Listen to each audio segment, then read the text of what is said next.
How we doing, guys? Welcome to DT's Daily. Now, on today's show, we're going to be talking about Manchester City, and I think you know what we're going to talk about. We're also going to be talking about Serge Aurier because he's had some devastating news yesterday. We're also going to be talking about Manchester United because they missed out on a huge opportunity to get themselves in the top four. And the last piece of news involves Arsenal because Martinez is not happy with some of the Arsenal players. I represent my fucking self. How we doing, guys? Welcome to DT's Daily. That's right.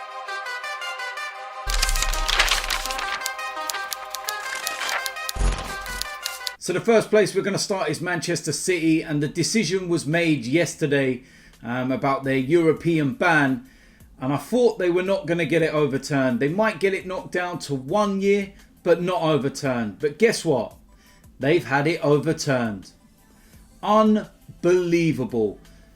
I don't really care about the 5th place or anything like that because Arsenal are not going to get it. You know, this is not my issue.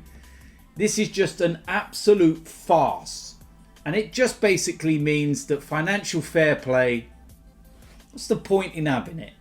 You know, Manchester City have not been found not guilty, of any wrongdoing. They've had their fine reduced from 30 million to 10 million. And there's going to be no ban on European football. So they're basically admitting that they've done wrong, but they're not going to ban them from Europe. I honestly don't get it, although part of me does actually get it because money talks. And it's as simple as that. Come on, man. We all know the organisations and what goes on behind the scenes. It's an absolute farce. And, you're looking at that and UEFA need to take a long, hard look at themselves now. And the fact that this has come back. I think Gary Neville was the one that said it, that they need a slap in the face. Because this is just a farce. And everybody's looking at it now and thinking, what is the point of financial fair play? It's meant to be there for a reason. It's meant to be there so if you breach it, you're punished for it. Manchester City have not been punished for it. That there, £10 million, is like a £5 fine to you or me. It's nothing. Their owners will have earned more than that in the competition alone this season. You think how much money their owners actually have at their disposal. Absolute farce. And I'm shocked, but I'm not, if you know what I mean. I genuinely didn't think they would have it fully overturned. I thought maybe just a year. And that one real slap on the wrist would be the season out of it, and then they would be told, listen, you know what I mean?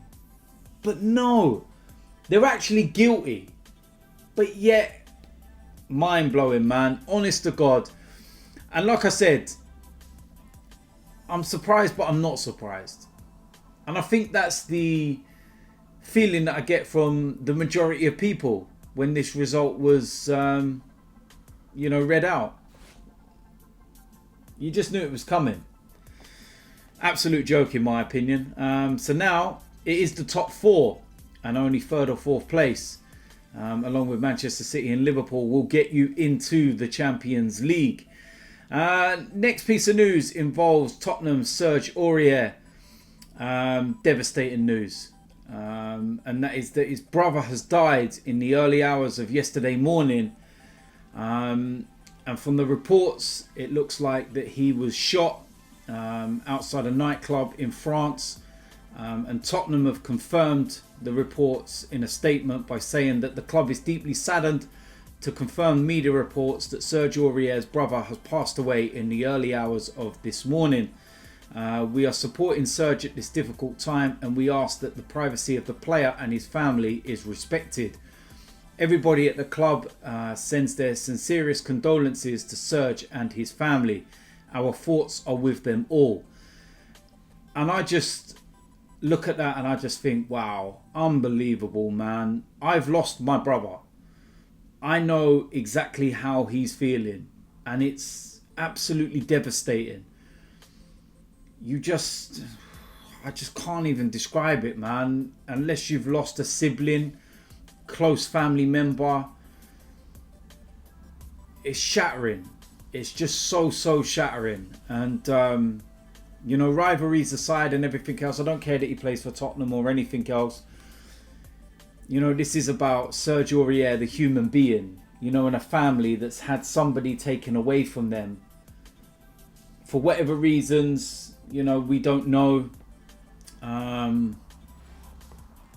But come on, man.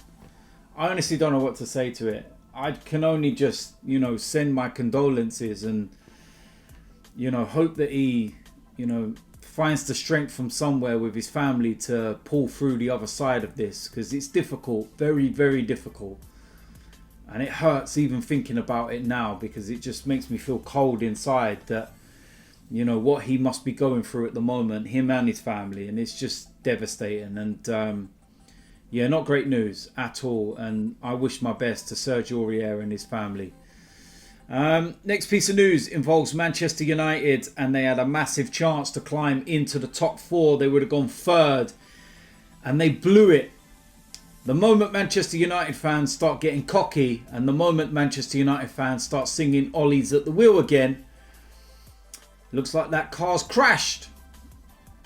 Yeah. And this is the thing. Southampton actually played really well, and they deserved it. If anything, they probably deserved 3 points. They took the lead, and then a couple of goals in quick succession by Manchester United. Rashford and Martial looked like it put them in control. Pogba was taken off in the second half quite early. Shaw got injured and was taken off. And then Aubameyang in the 96th minute. Sir Alex Ferguson time.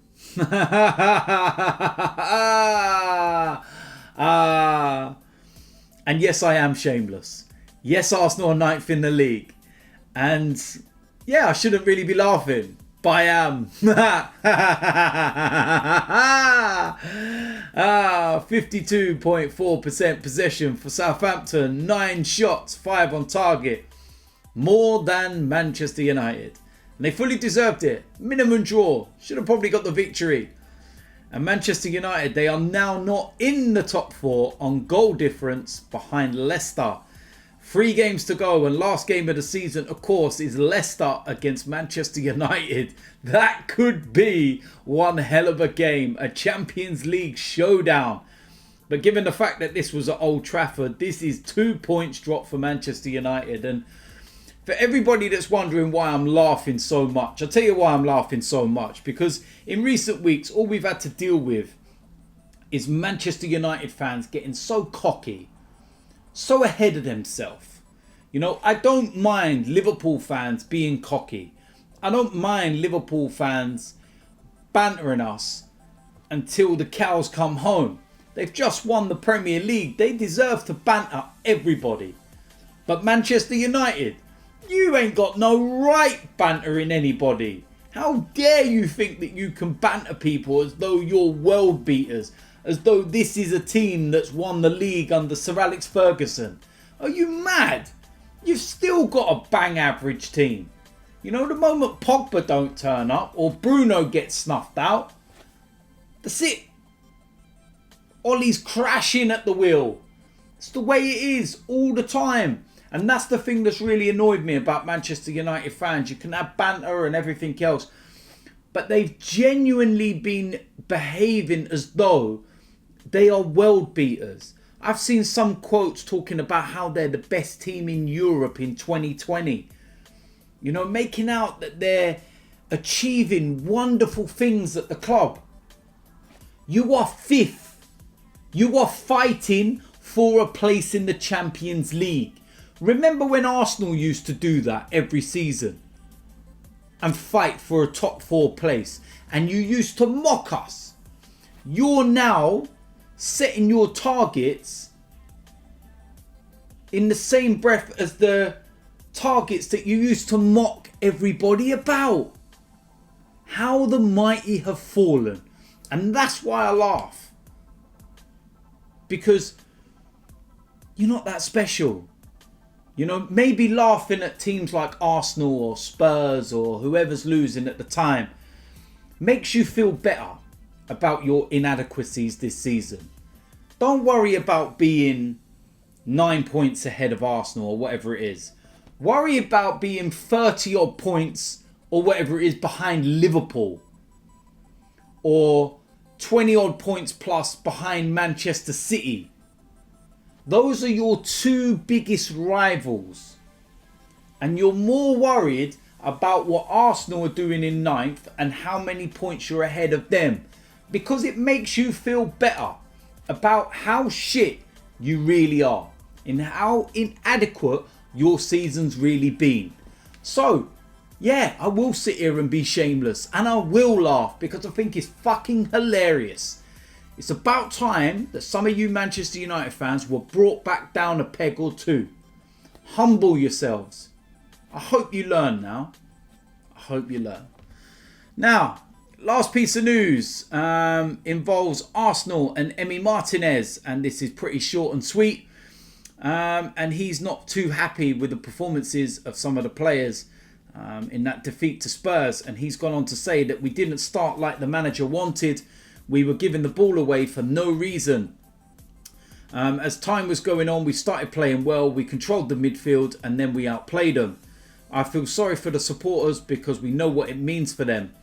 I am not proud at all. I hate losing. I absolutely hate it.